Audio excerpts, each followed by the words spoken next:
Morning ಡೂರಾ ತುಲೇ ಡೂರಾ ಹುಷಾರಿದ್ದಾನೆ. ನಿನ್ನೆ ಇಡೀ ದಿನ ಏನು ತಿನ್ನಲಿಲ್ಲ ಹೊಟ್ಟೆಗೆ. ಮತ್ತೆ ಸಹ ನಾನು ಇವತ್ತು ಬೆಳಿಗ್ಗೆ ಎದ್ದು ಉಂಟಲ್ಲ, ಹಾಲು ಸ್ವಲ್ಪ ಕ್ಯಾಟ್ ಫುಡ್ ಇಟ್ಟೆ, ಅವನು ಮುಟ್ಲಿಲ್ಲ. ಮತ್ತು ಗೊತ್ತಾಯ್ತು ಅವನಿಗೆ ಮೀನು ಇಷ್ಟ.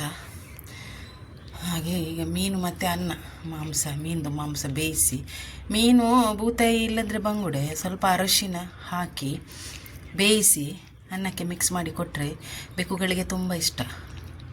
ಈಗ ಬೂತಾಯಿ ಇರಲಿಲ್ಲ, ಬಂಗುಡೆ ಇವತ್ತು ಕೊಟ್ಟದು ಮೀನು. ಮತ್ತು ಈಗ ಮೆಡಿಸಿನ್ ಸಹ ಕೊಟ್ಟಿದ್ದಾರೆ ನೋಡಿ, ಕಿವಿ ನೋಡಿ. ಡ್ಯೂರನ ಶೇಪ್ ತುಲಗೆ ಕಿವಿ ಕಟ್ಟಾದ ಡ್ಯೂರಾ ತುಗ ಕಿವಿ ಸ್ಟಿಚ್ ಮಾಡ್ತೀರ.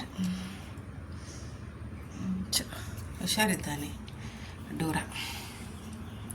ಡುಲಾ ಡುಲಾ ತಿನ್ನ ಮಗ ಬಗ ಬಿದೆ ಬಿಡ್ಪೆ. ಈಗ ಹೊರಗೆ ಬಿಡ್ತೇನೆ ಅವನನ್ನು ನಾನು, ಮತ್ತೆ ಮಲಗ್ತಾನೆ ಅಲ್ಲಿ. ಜೆಪ್ಪು ಕೇಂಡ ಡುಲಾ ಜೆಪ್ಪು ಕುಡ ಆಗಿದಲ್ಲಿ ಉಪದ್ರ ಕೊರೊಚ್ಚವ ಜೆಪ್ಪಾಡು ಕೇಂಡತ್ತ ಜೆಪ್ಲೆ 2 ಜನ ಆರಾಮಾಡು.